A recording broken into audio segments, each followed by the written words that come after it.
outside of camp, I think we both have a real love. Mark actually originally, degree-wise, was education. That's where he was heading, and God called him into ministry. Tammy Briggs is also on our team. She is brand new. She started with us, but she's a long-time senior in ministry as well, 20 plus years in camping and serving nonprofit sectors. So she's also part of the team. She's doing a seminar later this morning on grant writing. So if you're interested in that, she'll be teaching on that as well, as we give you a full idea of everything that we can do. VisionWorks is committed to putting your vision to work. That's literally our mission statement. We use biblically based principles to teach, train, strategic implementation of your vision. We don't believe God developed visionary boards. You can't find any in the Bible. We find that the Lord taps men and women on the shoulder and says, for such a time as this, lead. And then the board's job is to come around beside and equip, strengthen, and support that mission or vision. They have a critical role, which is missional drift. They need to make sure that the ministry stays on mission and that the executive director or leader is responsible for the how we accomplish the why the ministry exists.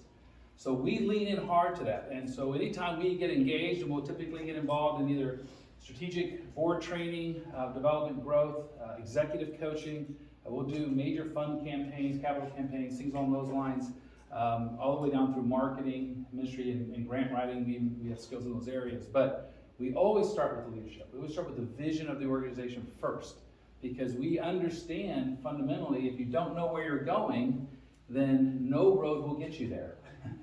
So having an idea of knowing where, and then we figure out more strategically the how. How can we get there faster? So when we look at this, when we look at the 11 laws of great boardmanship, we're going to kind of take you through a little allegory. So to put it simply, it's actually an allegory of a parable, is what it really is. And so we're going to talk about the 4 boards. Yeah, the allegory of the parable of the 4 types of boards, loosely connected to the parable of the soils. Boards are important, very important element, but let's back up for just a second. My experience is as an executive director. For over 3 decades, I was the executive director of a camp. And so as I'm talking about boards, maybe you can pick or guess which board type I have an affinity to, and then I'll share it. But as I'm talking, as I'm just sharing this allegory, you can imagine maybe where you fit in the story. There are 4 boards, and they didn't just happen by themselves. Seed was cast, and some of that seed landed on just a rocky roadside, trail side, and it was kind of when there was the heat of the day or bird came by, it got snatched away. Some fell on the side where it sprung up and it was going, and then it didn't have depth of root. Some fell into the good soil, but it got overtaken by weeds. And then some fell in the fertile soil, and it grew 30, 60, 100-fold. Now, if you don't know what I'm talking about, you're okay. You're in good company, because Jesus, when he told the parable of the soils, everybody in the crowd was like, what is he talking about? Why is he even talking about telling this story? And what does it mean? And later on, he told the disciples a meaning. So here's a projected meaning to the allegory of the parable of the boards. So the first lands on the trail side, the rocky part, where there's really no depth of soil. That could be the apathetic board. And apathetic, try to put the most positive spin to that word as you can. It just means they're willing people. They're there. They want to help. However, their presence doesn't take root, and mostly no fault of their own. This is the one I identify with, because as a camp director, I was the first full-time staff with the camp, and I got to grow with the camp. And so any positive change, the board was going, hey, that's great. We haven't seen that before. Well, they hadn't seen anything before. And so everything was just positive steps. And I loved it because I could do my thing, and I knew the board was there, but I didn't have to get them involved, which worked until it didn't. Mm-hmm. And later on, that was my model for years, but towards the end I realized, you know what, maybe I need to engage the board because I can only go this far on my own. So how do I share leadership with others so that we can live into a fullness of ministry that's been limited by my single leadership style? And so when that key, in this allegory, when that key leader or any other change happens and they're moved away, that board has no roots. And it can be snatched away, and it's like, wait, let's do this. And it can be very different from what the intentions are hoped for. Kent, what's the next kind? So next we think about a board that is what we call antagonistic. So we have our apathetic board, the seed that falls beside the road, and then we have an antagonistic board. And when we think about antagonistic, we think about internal conflict. And I've worked for 30 years in ministry, 23 years as a consultant, so I've literally seen every one of these boards at play. One of the things, I was actually Mark's ministry consultant for about 20 years. We worked off and on throughout those seasons. And the antagonistic board has a lot of frustration and fighting inwardly. They have a lot of stress internally because they haven't learned how plurality works. They haven't learned that unity is not unanimous. That we can agree to disagree and move forward because it's best for ministry, despite what my own personal opinion might be. They haven't really learned how to live out the discipleship of Jesus Christ and the loving of each other, even in confrontation and conflict.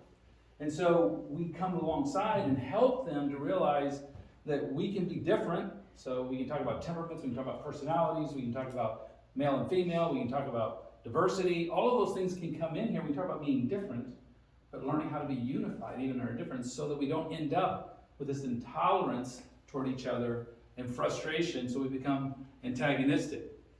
Then the next extended allegory is the thorns. And the thorns are, we're dealing with a board that now, instead of fighting internally, they're fighting externally.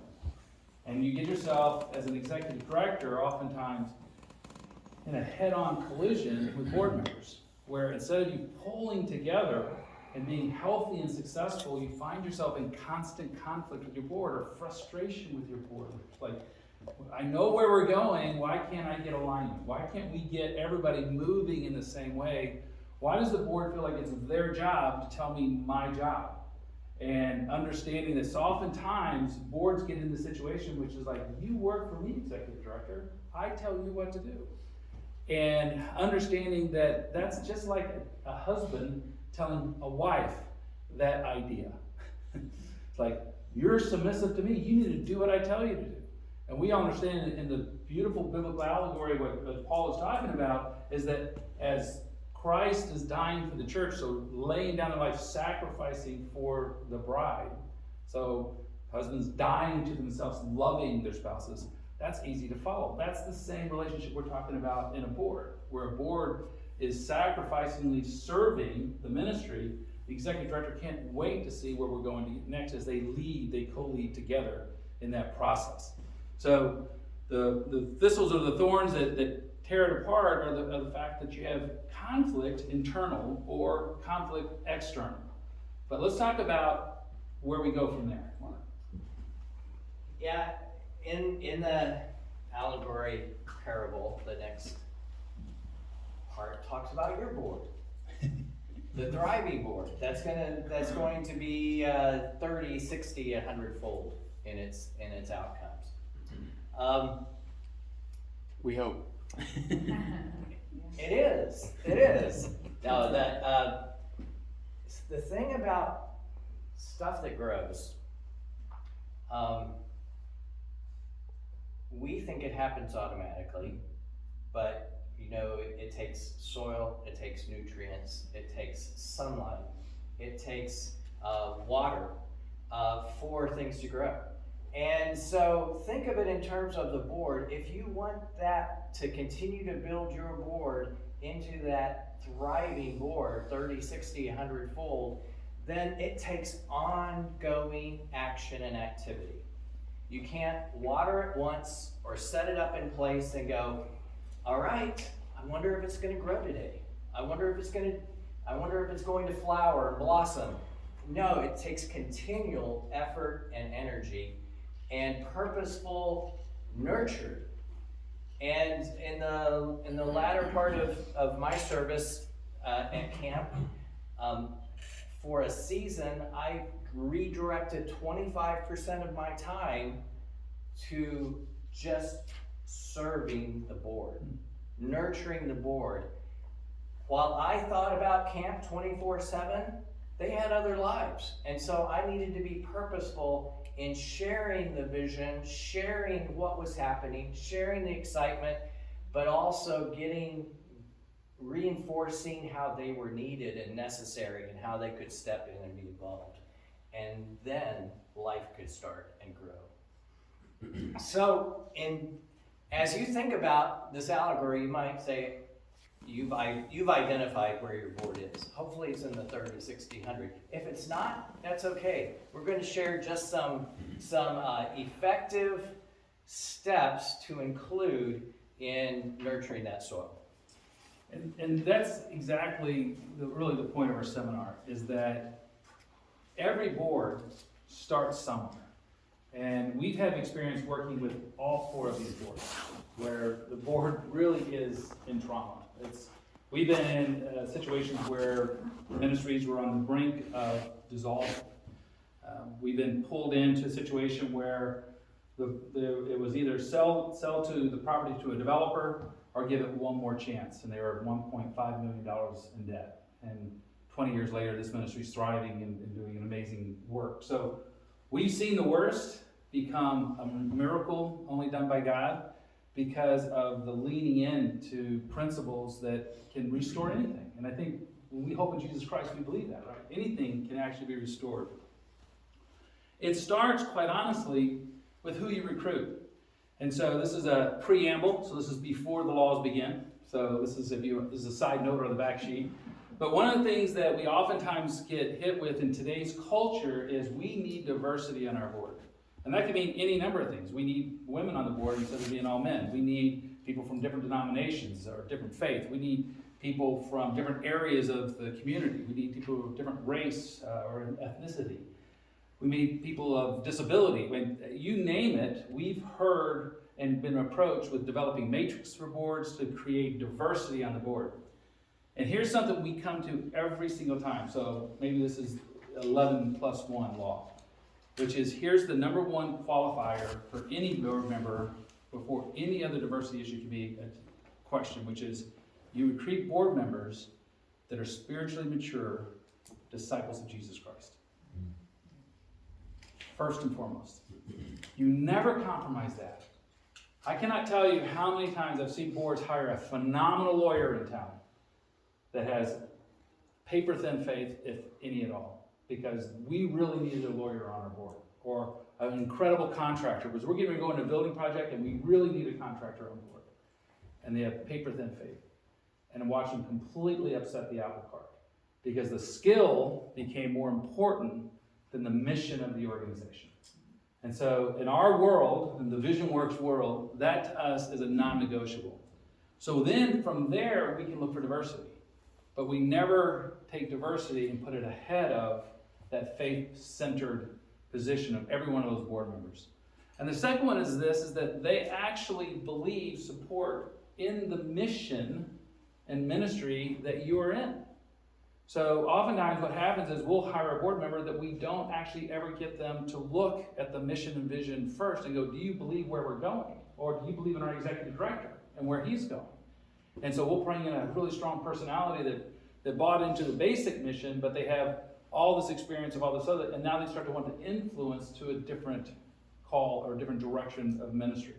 So we always lean in first and go, these two are required. You need to believe in Jesus Christ, and you need to believe in where we're headed.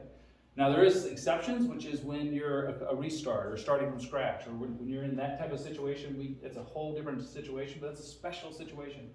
Most, I'm assuming, ministries here are established for more than 10, 20, or 30 years.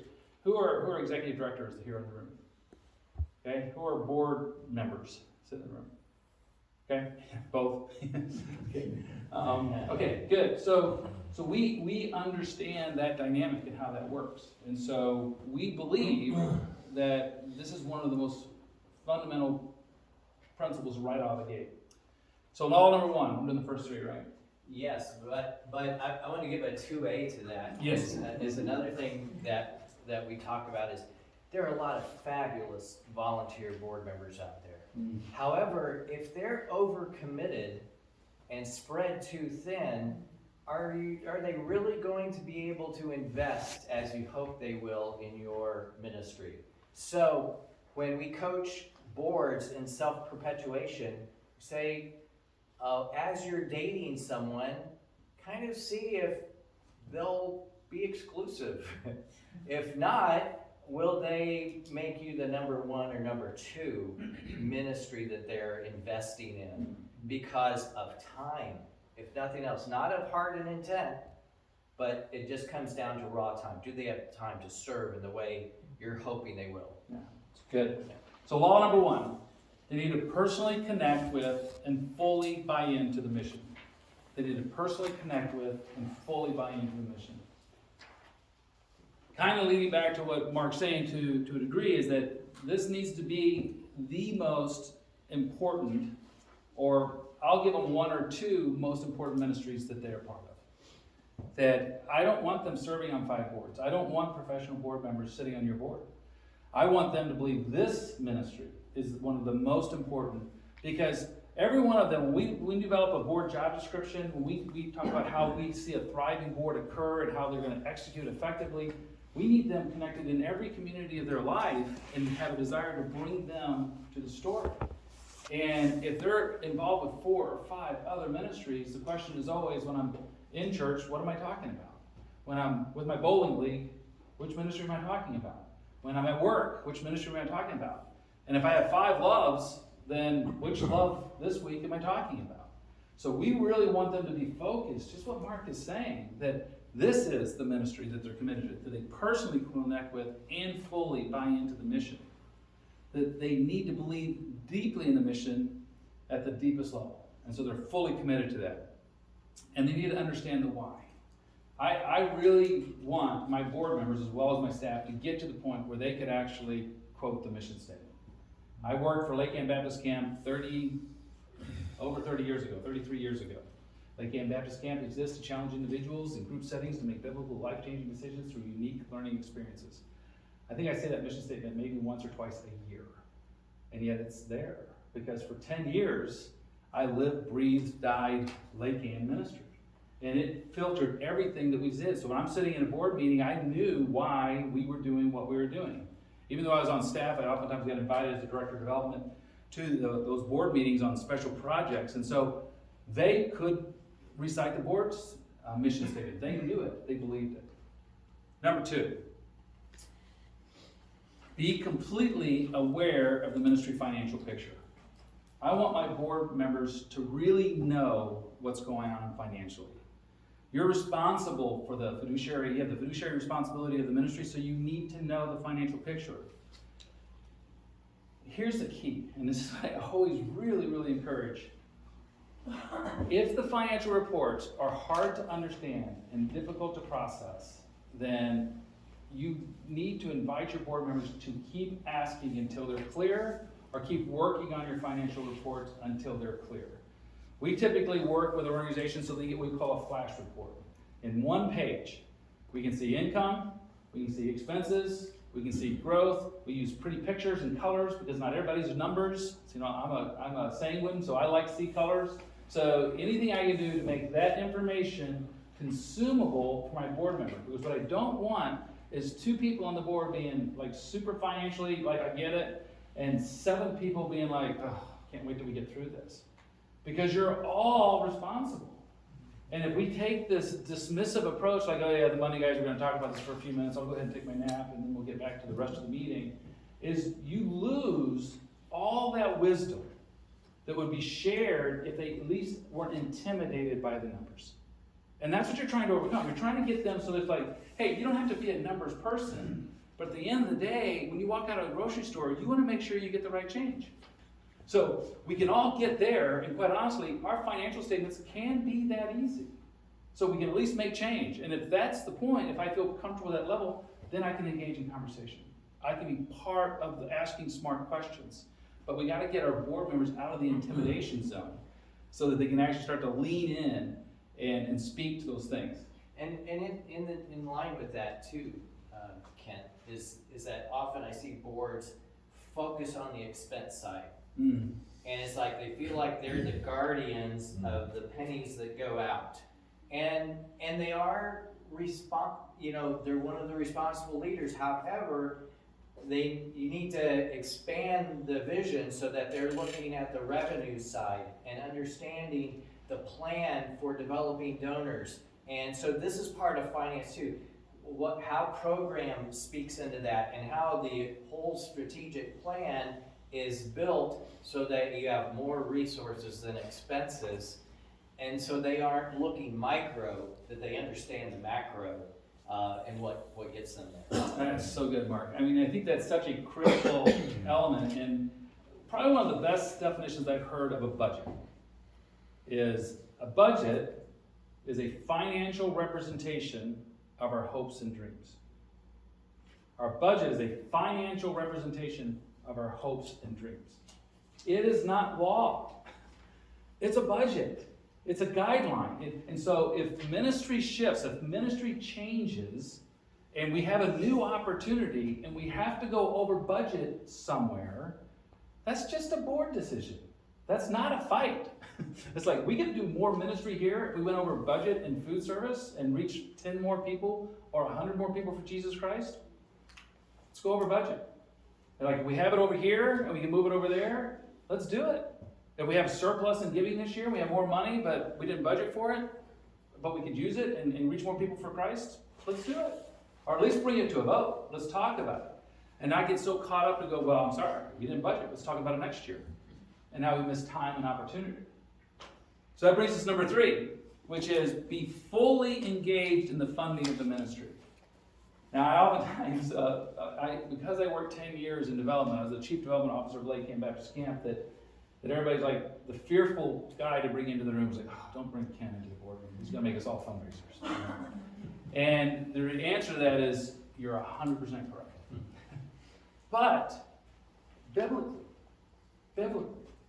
we'll teach and equip them to be fully engaged in the funding process, which is honestly no different than being involved in the evangelism process of the ministry. Because when we teach and train on stewardship, you find out rather quickly that the parallel between biblical stewardship and evangelism is identical. The process is exactly the same, which is, I'm not trying to persuade people to give. I get to discover who's God put on their heart to give. I'm not saving people. Christ is saving people. I get to discover who Christ has saved. And so we teach, train, and equip our board members to be ambassadors by simply knowing what we need, so being fully engaged on what the funding needs, and then embracing the joy of the journey. It's I oftentimes use the illustration. It's if you think about it like everybody, Easter's coming up, so the plastic Easter eggs, all the kids like, and we scan them all over the yard, and my kids, it's an art and science to the whole thing, the way they approach it, because we had multiple ages of kids, so I had 7 sons, so big to little. And the old ones learn rather quickly that there's only so many you can have, that you have to share with your brothers. So they learn to pick up the egg and shake it. You go, no, that's not worth it. Because there's going to be a count at the end of the day, and it's going to be redistributed. So they learn to shake the egg and shake the eggs. And I kind of say that's like development. Is that God, like in salvation, everybody's on a journey. And what they'll say in salvation is it takes, well, I'll ask you this question. How many times where somebody hears the gospel before the average person makes a decision for Christ? Anybody know the answer to that? How many times? The average. This is, Gallup and all these brilliant people that do all these surveys. 7. 7, 11, 7. That's exactly right. 7 times. That's kind of a number. Yeah. Amazing, right? That's an average. That's on average.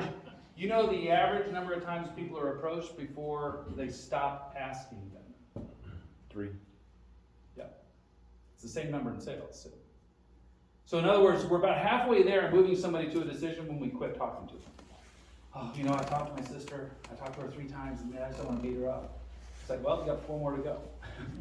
Before she is starting to become soft to the gospel. And you don't have to beat her up. And you don't have to beat her up. You can just share the love of Christ. But so the process of discovery is understanding that we're kind of looking at those opportunities. We're shaking the egg and say, are you ready? Oh, not yet. Okay.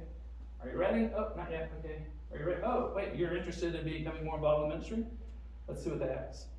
And so we kind of use that idea when we train and teach boards to go, we don't want you to beat people up. We don't want you to persuade people to give. We want you to pursue those that you think might have a heart and see where it leads. And teaching and training them how to do that. To be fully involved, we call it the 5 T's of donor development: time, talent, treasure, temple, and testimony. The full stewardship of man. And we want our board members to be 5 T donors, completely committed to the ministry. And we think the richest gift they give is actually testimony. It's their willingness not to give money, not to volunteer in the work weekend, not to be praying fervently, but it's actually just to tell the story to one more person.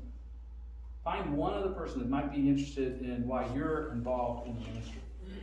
And so teaching and training, equipping them to feel comfortable with the story so that they're willing to share it with other people.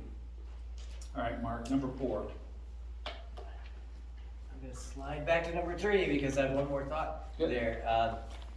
With number 3, one thing we realized too is with boards, if you set the level of expectation here, they're going to meet close to this. If you set the expectation here, they're going to seek to do this.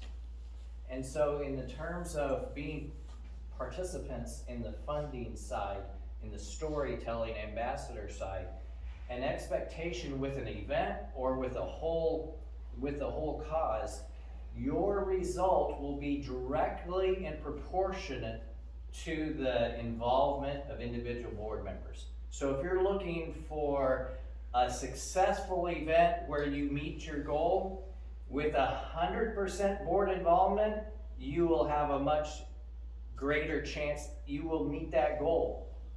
I just took off the restrictions. You will meet that goal, said with a little hesitancy. But if you have this goal and 75% of the board's involved, you'll hit 75%. And so on. That's an example. So you need to, it is a fairly direct proportion. So if the board's wondering, why wasn't that successful? You can look around the boardroom and go, well, because half weren't involved. Air Force motto, aim high. So I have to lean into this because he's so right on this. I worked with a ministry that as a college or university you would know, so I'm going to kind of leave them in the haze. But had a development director. We did a very effective event. It was a golf marathon that would raise $50,000 to $100,000, and they heard about it. So we flew across the country. We set up this event for them and met with them, talked to them. They were super excited about it. And I said, we need 100% of the board engaged in order to realize 100% of your potential. So we're not going to say you're going to meet 100% of your goal, but your potential is directly proportionate to the level of engagement of your board. And so we had a big meeting, I flew back home, he got his board all together, I'm on a conference call with him, this is before we did Zoom calls and video calls, and we're all the trustees in the room, and we're having this thing, speakerphone in the middle of the table, and I asked the poignant question, okay, so we've gone through the whole presentation, how many of you are willing to participate in this event? And I gave him 5 different roles, so not everybody had to play golf, we knew that not everybody plays golf. I gave him 5 different roles, and Dennis, the chief development officer at the time, stood there and said, I said, well, Dennis, how many people raised their hand? He says, of the 14 trustees that are in the room, 8 of them raised their hand. I said, quick math, Dennis, you're going to have about a 60%, 70% effective event. Do you want to move forward? And he goes, I need to call you back. So he hung up the phone. Now they have my deposit. We're ready to roll. This is a fall event. This is a summer board meeting. He calls me back 30 minutes later and he says, we're postponing. He says, I can't get more than that, and I refuse to do. And I kind of laid into him pretty hard, like, if you want this to be what you want it to be, then you have to have this type of commitment. He goes, I'm not doing it, so I refuse to do it. So we're going to put off for a year. I'm going to work for a year, and we'll come back to you next year. I said, do you want me to mail your check back? And he's like, nope, hang on to it. Come back to me in a year. Came back a year later, same board meeting, same time, 1 year exactly back, same presentation, same pitch. Asked the question, 100% raised their hand. The largest event that college had ever done was they raised about $77,000 in a banquet. And I'm telling you, this was an exceptional golf event, exceptional. But it's because everybody bought into that philosophy and all in. They raised $275,000 in a golf event with 36 participants. Wow. They were all in. They got it. They followed every single thing, completely committed, top, all the way through the administration, all the way through the teachers, all the way through the student government problem. Everybody bought in, and they achieved it. So and I've seen that repeated over and over again. So this concept, this principle of being committed at the board level, no matter what that role is, but committed to what you're doing, is powerful. It's sorry to detract. Yes. Can I ask a question? You You bet. mentioned 5 T's a while ago. Yeah. And I didn't get those down. Time, talent, temple, treasure, and testimony. So this goes all the way back to Martin Luther. Martin Luther was the first one that talked about time, talent, and treasure. The other 2, temple and testimony, we kind of added as 30 years of working and understanding the full stewardship of man. And so obviously our time, the 24-hour God clock that God has us steward over. We'll all steward over that. We have to make a decision every single morning that we wake up. What am I going to do with this minute, this hour, this moment today? And we steward over that to the glory of God. We have our talent, our both spiritual and vocational talent that we steward over. We have to make a decision, do I do it for my glory or God's glory? And it doesn't matter if you have the gift of discipleship, evangelism, teaching, leading. You can use a spiritual gift to glorify yourself. Or you can use it to glorify God. So we have to make that stewardship decision, or vocationally. If I'm a carpenter, a plumber, a welder, an excavator, I make that decision if I do it for His glory or mine. Temple, Mark brought this to us as we really were talking about this, is this idea that I have a stewardship responsibility of my physical temple, which is where God would meet with man in the temple. So when we meet with God, we have a responsibility. There's a stewardship opportunity for us to intentionally fellowship with God, which we do in the temple, with the baptism of the Holy Spirit and with Jesus Christ sacrificing the cross, that now the temple is our physical temple, but it's also the idea that God is bigger than us and our ministry. So we have a stewardship opportunity to think beyond ourselves, our own camp. And that was one of the most powerful moments I had as a brand new development director, is I was actually working with his name is Brian Jackson. He was the vice president at Cornerstone University. And I met with him at lunch. I was 3 months onto the job, and he's telling me everything that they do at the college. And I'm a brand new development director, and I'm like, he's telling me all the secrets. I'm just scribbling around. And he so graciously just reaches across the table and pulls my notepad down and goes, Kent, the sooner you learn, we're not in competition, but we're fighting for the same kingdom, is the day you'll become successful in what you do. And it just kind of was like, oh, I'm not trying to win for Jesus and you lose. It's like we want the university to win and the camp to win. And that really expanded our idea of that we're in kingdom work. And if the camp down the gets a group that used to serve us and now they're serving them and they're thriving, the kingdom won. Like, we're not losing. If a donor moves their giving from us to someone else, kingdom won, and we keep thriving. And so, and then the final one is, so treasure, both our current giving, our accumulated giving, and our surplus giving, all of that to the glory of God. And then that's treasure. That's why everybody calls us. They think we help them raise money. And so we always have to kind of re-educate them and go, we help you to run ministry, and the money raises itself. Money's a symptom of a surrendered heart. So we work on the cause, and then the symptoms follow. So that's a philosophical approach. And then finally, it's testimony. And we believe everybody, man, woman, or child, has a responsibility to the story that God put in them. So we're not all evangelists, but we all have a story to tell. And in our world, we steward over that story about who should we be sharing with next. Is it our children? Is it our husband? Is it church? Is it Sunday school class? Or is it the guy I meet on the airplane or on the bus? So we see that as the 5 T's of biblical stewardship and teach, train, equip. Thank you, Brad. Thanks. And, all right, just in case you lost count, we are now moving into number 4, and we will make sure we finish on time, because they're only 11.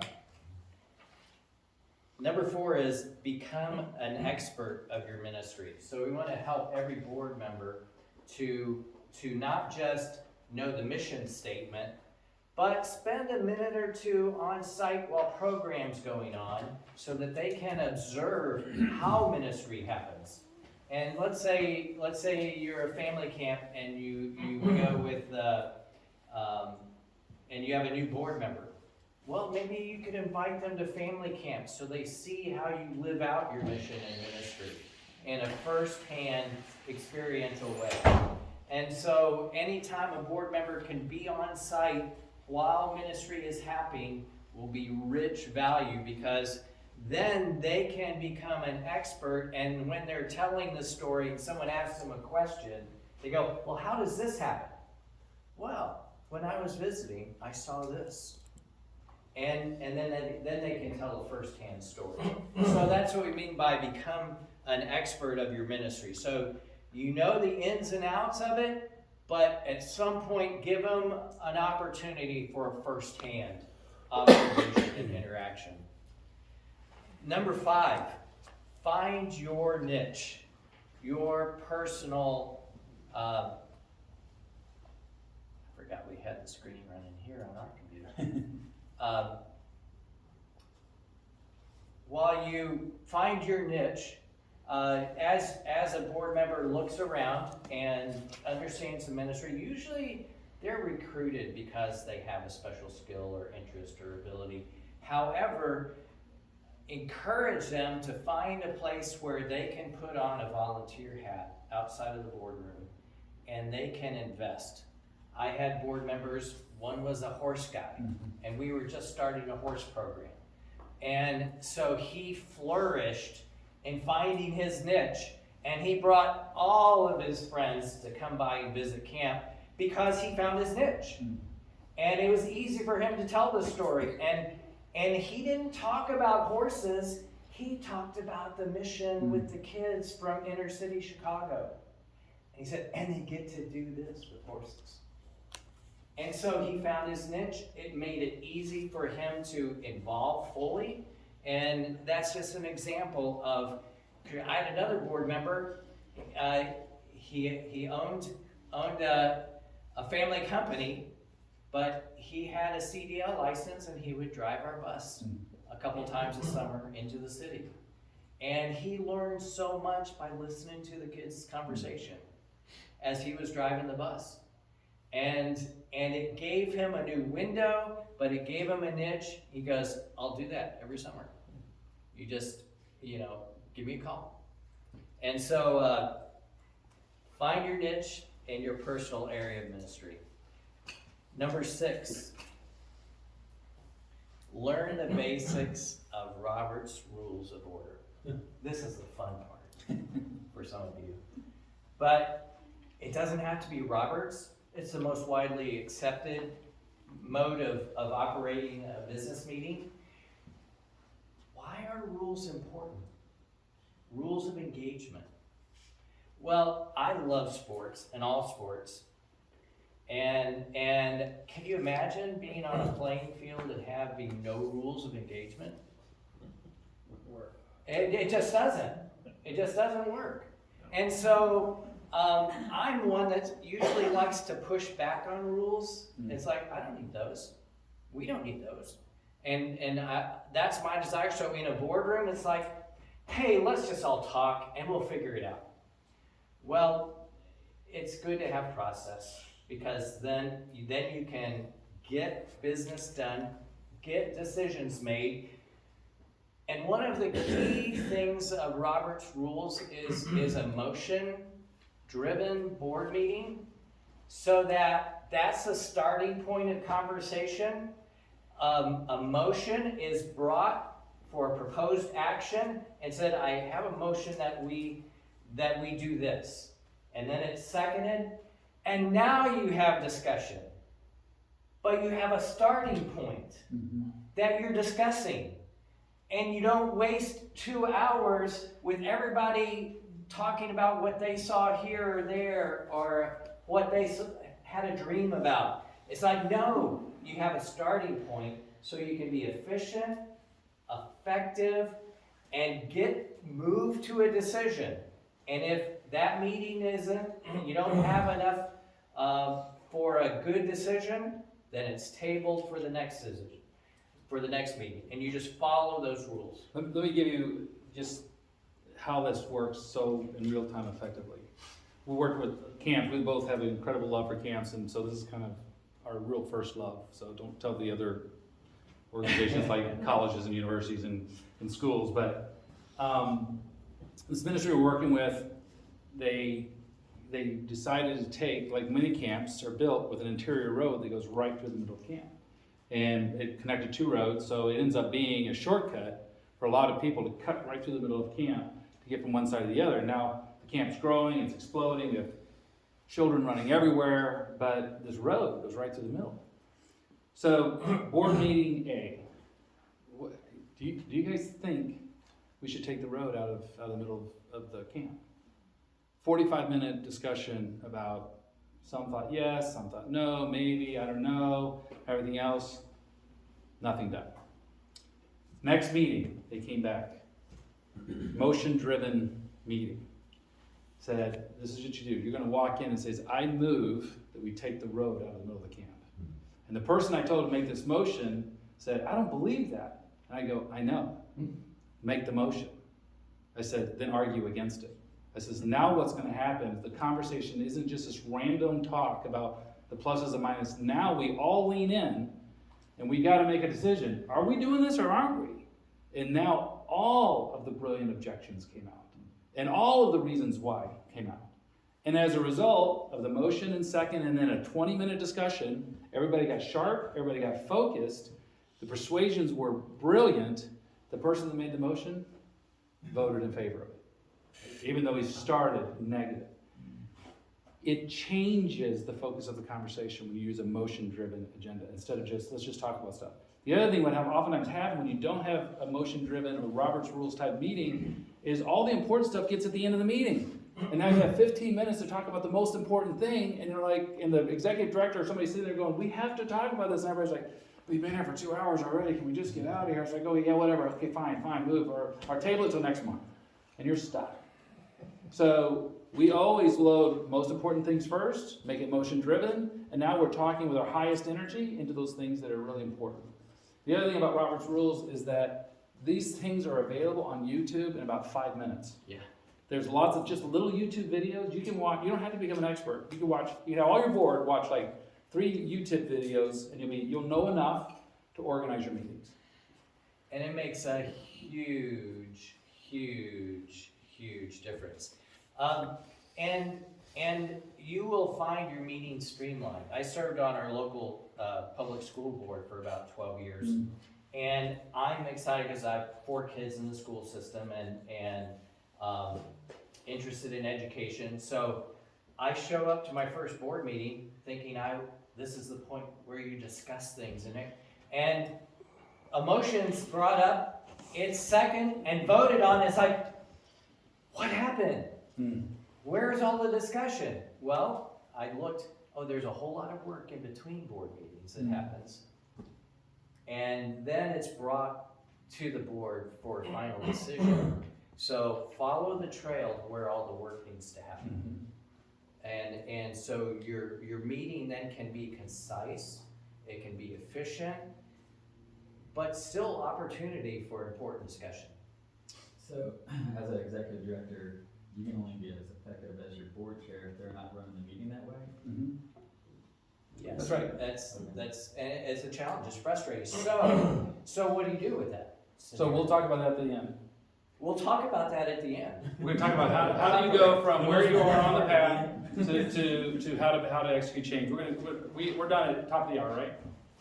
15. Okay, so number 7, participate in an office, committee, or task force. This even leads kind of into what Mark is just sharing, is that you want your board members to be active. So he talked about the fact that so much of the work is being done before you ever get to the board meeting. So that means they have committees, that means they have task force.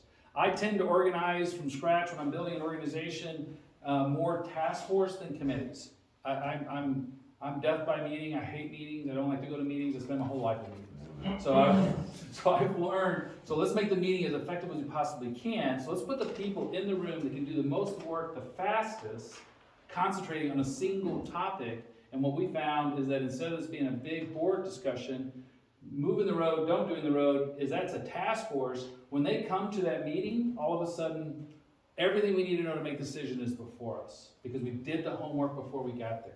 And when we don't have, I call it the Google meeting, where it's like right in the middle of the meeting, someone reaches in and goes, well, I just Googled that, and I think what it says here is, well, I just did this on this website, and right in the middle of your board meeting, everybody's doing the research on the topic you're trying to talk about. And it's like, that's not effective. It's like, it's helpful, but not effective. So, Could you state that one again? So participate in an office, committee, or task force.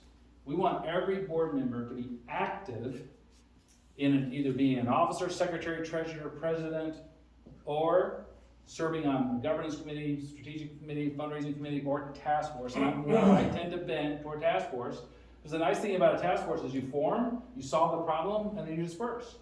And 6 months later, you need another problem solved, you pick the right people, you throw them on the task force, you solve the problem, you disperse. These standing committees that kind of sit there forever and never have meetings, and you don't even know why they're there, except maybe someday we might have an HR problem, so we have an HR committee.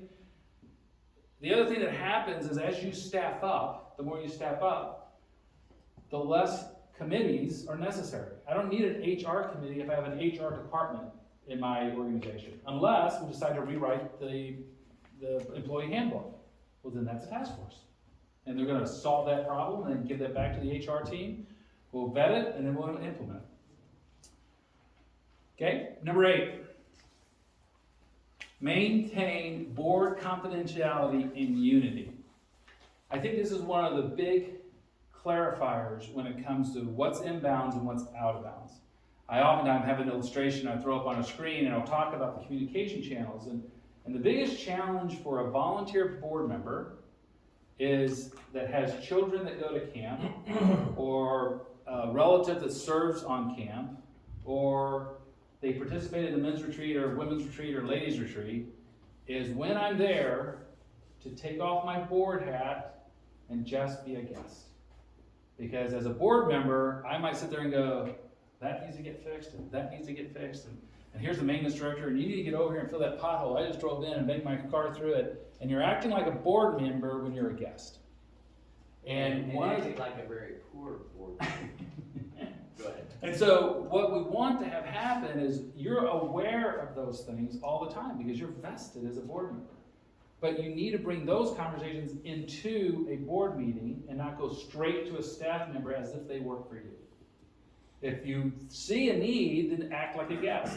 So if the door's not working or something, then I would take that just like any other guest, I would take it to the proper people, the guest relations department, whatever, and say, hey, our window's stuck, or just because I know the people to talk to as a board member doesn't mean I should go right there. I should follow the processes and procedures that are in place as a guest when I'm properly as a guest. And then if I have conversations in the meeting, and in that meeting, we ended up talking about stuff that's sensitive to the ministry, I have to keep that in this meeting. If I know things about employees or other things, that stays here. And we have to be unified. We don't have to be unanimous, but we have to be unified in the common good of the organization. And the thing is, I tell people all the time, we all do this, by the way. We all know how to show discretion and discernment and to control that language. We just need to exercise that discipline so that we're not causing harm in the organization unintentionally. Another good thing, if there's an important decision that is made in a board meeting and you want to protect that, then it's appropriate to discuss how should this information be dispelled and released. Who is going to do that? When will that happen? So that a plan is put in place so you know it's clear when it's going to be talked about. I've had organizations that have had a 5-4 vote, tough situation, they made the decision, and then 6 months later had the board come back together and go, it was the wrong decision. And the minority had to be humble enough to go, it's okay, we learned from it, let's make the shift, let's unify, let's keep moving forward. The beautiful thing about that board, the 4 that were against it, and they turned out to be right in the long run, never derided the other 5 that voted in positive. They just trusted the journey. They sit there and go, we learned, we're better because of it, let's move on, let's forgive, let's move on, let's grow, let's keep going. We're always going to try to make the best decisions we can with the knowledge that's in front of us and trust the plurality of the vote. Number 9. Stay out of operations, which is very linked to the unity thing. So you stay out of operations. It's not your job as a board member to go tell staff people how to do their job. That's the executive director's responsibility. You delegated that responsibility to deliver the how of ministry. You control why, they control how. So when things come up, oftentimes what I have to work with my executive directors is we have a little codependency going on. Because a long-term tradition has been established and the executive director is giving all this operational detail to the board, so the board thinks they're responsible for all this operational detail. Because every single executive report, here's all this information about what's going on with the staff. And we have to sit there and go, okay, listen, you're feeding the dysfunction by giving them all this reporting information that they should not even be looking at. It's like, it's great news and maybe it's a prayer request, but that's a ton of information at a 40,000 foot view for a board. And I should make one clarification. We work and try to get most of our organizations, because of their size, to a policy board. If we were talking about a working board, then it's different. It's still accurate because now we might have board members that are actually doing the work. Like they're actually doing the maintenance, or they're doing the food service, or they're doing it. So they're going to be in operations and it's going to be more aligned. But when we're talking about policy boards, which how many of you guys have a policy board? So almost every one of you. And some, maybe in between. It kind of, Definition at another time. okay. So policy board basically, in roughly stated, would be that they meet anywhere between 3 to 6 times a year. They're responsible for the why of the ministry. It's the 40,000 foot view, and they hire through the budgeting process and through an executive director the execution of ministry. Working boards, typically you have an executive director, maybe 2. But all the rest of the work, like finances, typically done by the board. Maintenance, maybe done by the board. Like volunteers are doing all of this because you don't have the staff to actually do it. And so they tend to meet every month, and oftentimes can even have sweat equity into it on a monthly basis to keep the organization running. So most ministries that grow, that we work with, will grow through a working board to a working/policy board, and then eventually to a full policy board. We just went on this journey for about 3 years with a therapeutic writing center that had an executive director part-time. And today, 3 years later, they have a policy board. That board was meeting every month. They were volunteering with side-by writing. They were running the books. They were doing everything, shoveling out stalls. And today, we're at 9 staff members and executive director, and it's a policy board. They volunteer as sidewalkers, but they're not responsible as quote unquote employees or volunteer employees to do any of the other responsibilities. We've hired people into it. And that's usually the path. The path to go from policy to working is you basically just hire slowly, piece by piece, those pieces that volunteers are doing. Val? Yeah, yeah. Okay. Let's do it. All I right. want to ask questions afterwards, if that's all right. No, please, yeah. please do. Yeah. By the way, we're here all day today, and we'll be here in the morning for a briefing for breakfast. So if we literally are here to serve you. So if we can answer questions, you want to sit down and talk to us, we love it. So please take advantage of that. And I just want to tag on from personal experience just how back on number 9, stay out of operations, how a board member can derail mission for a season if they step out of their lane and seek to step into operations and be directive in that. I had an experience where a board member had facility expertise, and one day my maintenance director came to me and said, Mark, so-and-so came to me, told me I need to do this, this, this, and this, or I'm in big trouble. Who's my boss? Who do I listen to? And it caught me a little off guard, and I said, what?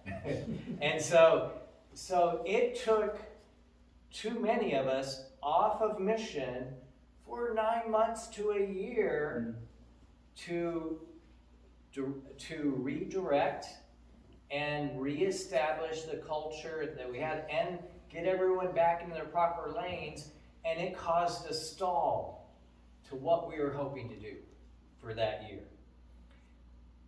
Just some misguided action. But it took a long time to right the ship and get everything moving back. Number 10, be prepared and be report current. So just the expectation of all board members, when you first, the responsibility on the director or organization, get information out early, give them a minute, give them 2 weeks to see the information, the agenda, sort through it, and have time to raise questions of you or the key people related to it before the meeting. Again, these are all interrelated, so give them a chance, but the expectation is when it comes in the mail, please read it. And so that any questions, I want to answer those for you before the meeting. So that when we get to the meeting, we can be efficient. I think it's really key. I always talk about I want all my board members to read their minutes and read their financial reports with a highlighter in their hand. So that the only thing that the executive report should be talking about is things that they have a question on. The executive director should not have to go through the entire report that they sent to them 2 weeks before. If there's something special they want to just kind of bring emphasis to, that's it. It's like a 2 or 3 minute update. Otherwise, they're answering questions that board members have, and you're moving on. Like you don't need to spend 45 minutes on the executive report.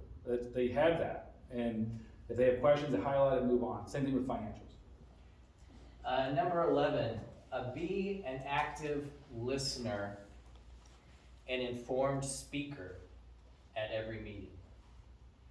You will have many different personalities and gifted individuals at your board table. Some are going to reserve their thoughts, and some will not be willing to speak unless nudged.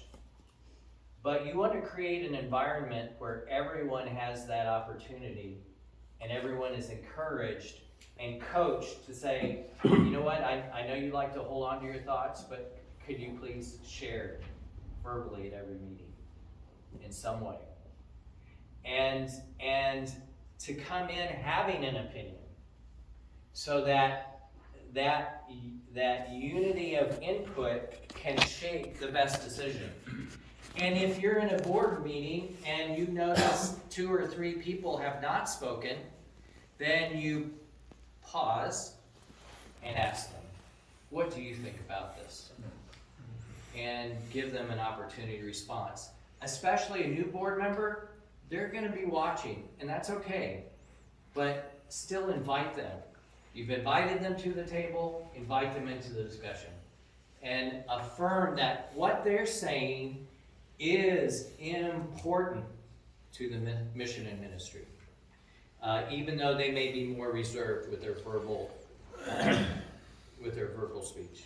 I think it's just such a key thing to realize that we have different personalities and different temperaments. And so each personality and temperament are going to process information differently. Like I'm high verbal processor.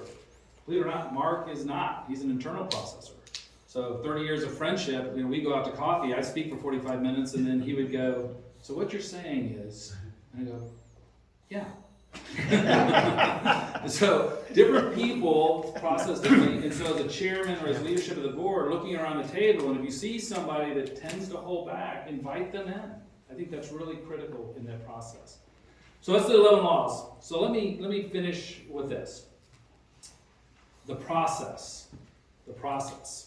Nick Saban, success does not come by focusing on winning the national championship, or the conference championship, or the game on Saturday afternoon.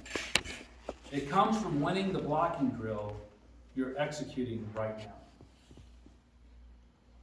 You don't draft a great board, you build one. One board member at a time. And if you're sitting here going, Kent, you can see my board. This is what I do, and this is what I would encourage you to do, is pick one. Take this information to them, sit down with them and go, this is the board I want. This is where I think we could be. Will you help me start to lean in and build this board? Because the one thing about the plurality, all it takes is one person leaning in for improvement, and it will lift the entire team. And if your board has any type of term limits or succession or anything else, you can change the culture of your board in months and easily within years by simply changing the expectation which you live to. So we do want to give you an opportunity. Do you have any questions? Yes. What's the ideal board size for an organization that's like $1 to $2 million? Yeah, I mean, we like the 7 to 9, but it really depends on functionality and responsibility, and age. Because one thing that oftentimes happens is if you have an extremely successful ministry with a thriving board, then people are actually on the waiting list to get onto the board. So what we typically do is we'll actually build advisory boards. So we'll have the policy board that's responsible, but then our task force or subcommittees oftentimes will turn into other elements that we need to give for wisdom, for counsel, and if we're in a capital campaign, so we'll bring them into advisory roles, keep them active, involved, but we keep our board size still around that 7 to 9 because we like how that works. We like 9 because we do 3-year terms and 1 year renewable, and then you have to stay off for a year. And we're big on term limits. I mean, we get arguments on both sides. I serve on boards. At the end of the day, that year off refreshes me. I step back, I look at ministry differently, and then when I come back on, I look at it differently. Because now I was strictly a user and I wasn't on those inside meetings every day. So that's our typical pattern. Okay. Yeah. With that board composition structure, do you also have it like an executive committee of a smaller entity within that 7 to 9? Especially the policy board. I need an executive committee to be meeting every month, as our board, our policy board is meeting every 2-3 months. So, or every 4 months even. So I need to have that constant touch point for my executive director oftentimes, because it's lonely at the top. And just having someone you can process information with on a regular monthly basis is life-giving. Yeah, and there's another way, then even more regular, the executive director and the board chair. And I kind of see it, that's where the two worlds meet. So that relationship is critical to the effectiveness of everything that happens in both arenas, the staff ministry side and the board and structure side. Yes, sir. I didn't hear you say it, or it may be an assumption, but you can't recruit a board member until you've taken them first to visit the facility and learn what the facility is about. Now, did you mention that, or did I No, miss but that? we have a whole thing on board recruitment. Yeah. So our approach to board recruitment is actually quite involved, because we believe they're literally holding the reins of the organization and mission. They're missional drift. I mean, you're have people functioning at the highest level. And I mean, we were just talking with somebody at breakfast this morning where a board decision, and now the ownership of the ministry is in question. So just because people at the highest level have the ability to make legal decisions that could forever change the organization. So yes, Yes. the recruitment process for us is an actual process that we strongly lean into. And they need to be most committed to your cause and passionate about your cause. And it's hard to do that for a camp if they haven't visited the site and by. In our situation, we're literally a family that's had a for-profit business for 42 years, and we're transitioning to a 501c3. I talked to our tax attorney, and I said, what if we just write it in that the majority of the board will be family members? He's like, we can do that. So, and I know there's some pluses and minuses to that, but Yeah, as far as maintaining control, but I would even add the adage that if the family, doesn't show interest in the board, then the family would lose the majority. So it gives the family the option to say, we want to continue the ministry, or we want to have it go. So. Yeah, we work through those scenarios, and we're actually currently been working with an organization in Texas that has a similar family dynamic. And what we'll tell you, long-term best practice sustainability is that at some point in time, you don't want husband and wife serving on the board. Right. You don't want family serving on the board. You want nepotism to eventually, because of the long-term sustainability of ministry, that's the goal, is to get so anybody can look at this ministry and say, I could be a part of that. I don't have to have your last name. and I could be a part of yeah, and think of it as a broad base, the family unit. This is how large your base of structure of ministry is, and you want to develop a larger foundation and base at that key depth, so that you can accomplish what you're hoping it would by your family's intent. So that's why recruiting and getting the right people in there. Yeah. Right, key. Other questions? Advantage or disadvantage for the executive director to be a board member as well? Good. Yeah, we say they need to be a board member ex officio. So they don't have a vote, but they need to be treated at that same level of leadership. They're a key voice into the board action. However, to maintain the difference of employee and board, that they remain ex officio. Recuse themselves from voting. Yeah. Correct. Yeah. That's correct. And really present in almost every board meeting, except when it comes to salary, that type of thing. Review salary, that's really the only time they're excused, otherwise they're present. How important is, do you feel local board members versus remote board members? Depends on when your board meetings meet, depends on what your budget is. I mean, if you're, a 500,000 or even $1 million camp, sometimes you don't have a budget to fly people in. Oftentimes, like, they're telling you to drive to the conference instead of flying you down. So having a travel budget that can get your board members on property, that might be an issue. We do more now with Zoom than we've ever done in our lives, we all know that. But this is different. When I can see the whole, science will tell you that if you're not present, I get 50% of the message. 50%. Yeah. So I want them to be able to be present at every single board member. I want the best members on the board. So if they're going to be remote, then you just have to have in place the ability to get them together when you want them together, including the financial need, because you don't want to put that burden on your board members. And a camp has a site. Other ministries are unique in that they may not have a site where all their ministry happens. It's good to have them on site at least once a year while something's going on. Yeah. How about your statement over here? Yeah. Yes. So, being an executive director, you live, breathe, eat the ministry every day, and sometimes it feels like if the board members aren't engaged, how do they make the right decisions? So it's like getting them engaged. And Yeah. I know, because it feels like they're my boss, but sometimes it's catching people up and. Yeah, that's a great question. Here's another way of looking at it, is they're your chief volunteers, not your boss. As a unit, they're your boss. As individual board members, they're your key volunteers. So how do you relate or engage with them as you would a primary donor?